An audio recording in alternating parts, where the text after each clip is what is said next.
it's like just there's an urgency to this, like we have to win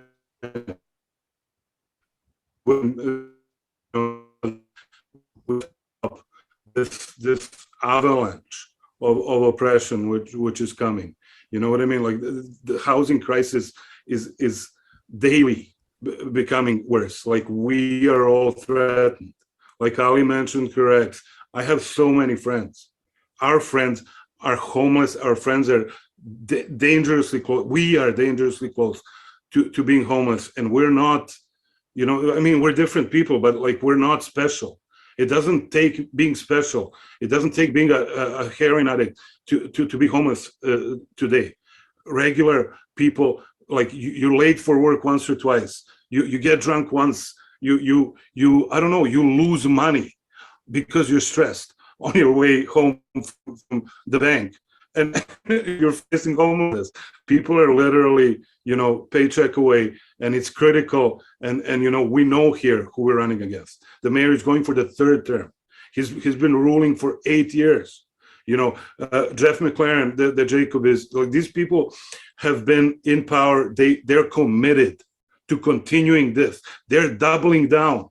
They're like, more supply, money to the landlords, affordable housing, blah, blah, blah. They're committed.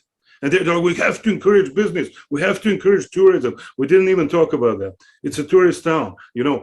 Ali talked about this. Like, let's put the money in the pockets of Kingstonians who are on the street, who are working at Tim Hortons, and who are barely surviving, whose kids are going hungry. Let's put some money into those pockets. Let's give them free, rides. Let's give them rent geared to income so they can be the tourists. We don't want tourists here. Tourism industry is not good for anybody. If you look at, tourism industry worldwide, the poorest places in the world are tourist industry. And what our tourist industry is? It's heritage. It's racism. It's celebrating Sir John A. It's showing people where Sir John A. lived, where Sir John A. had his office, and so on. So and the penitentiary.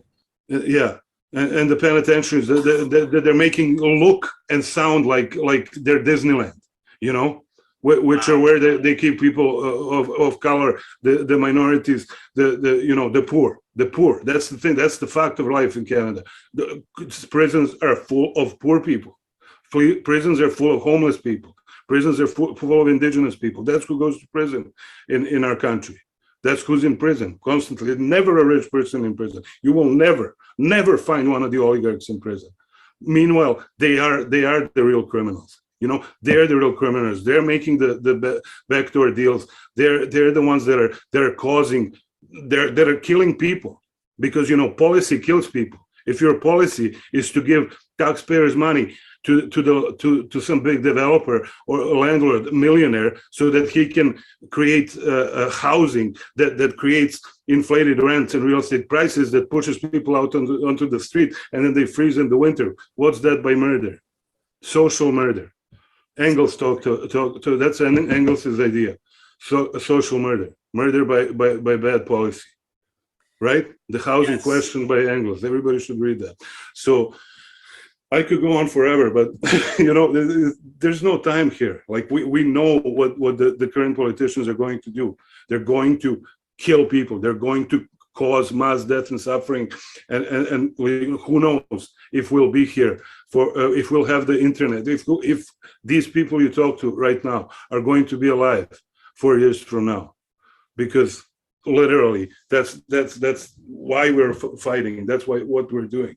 What we're doing is we're trying to stop the genocide, which is ongoing, and which has always gone way beyond the identity group that is in question. There's ethnic cleansing in Serbia, there's ethnic cleansing in Russia, there's ethnic cleansing in North America. But the bottom line is poor people are getting cleansed everywhere, all the time. And the workers are getting worked to death. That's what Auschwitz was.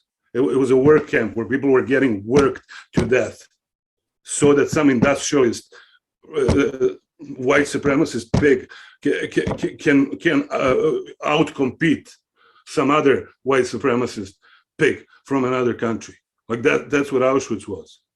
And that's what's going on here. They're working us to death, and the people on the streets who are they're working harder than anybody else. Seb and I made a documentary, which you might want to link as well. Wonderful. We interviewed, people that we were supporting. They were building their own homes, and they were trying to live outside without, and that's, Ben and Nikki are their names, and Nikki, went on a wonderful rant that everybody should hear, and she was basically saying, dude, man, nobody works harder than us. We wake up and we fight for every meal every day. For we we chop wood. we're living, we're working all day long, and nobody works as hard. And that's the thing. That's what's ultimately killing people, is because they're getting chased away from place to place. They're getting persecuted. They're getting persecuted on daily. And that's the one thing that we didn't mention. I mean, we have a protocol. Like, it is illegal in this town.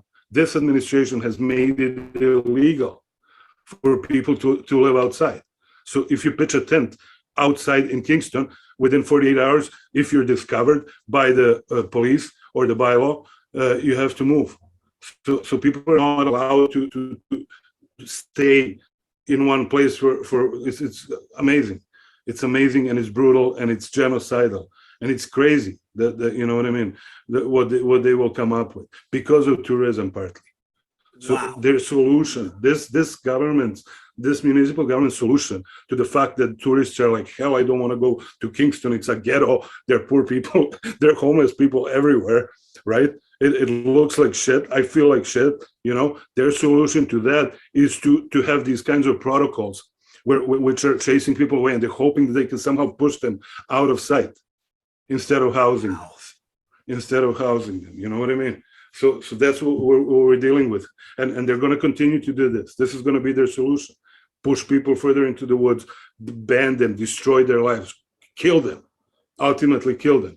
They think that they can resolve homelessness by eliminating the homeless, by pushing them far enough so that they don't, But the problem is that it comes in waves. So what's really happening is, yes, they're managing to kill people. People are dying. People are resorting to opioids. People are hiding deeper and deeper in the bushes.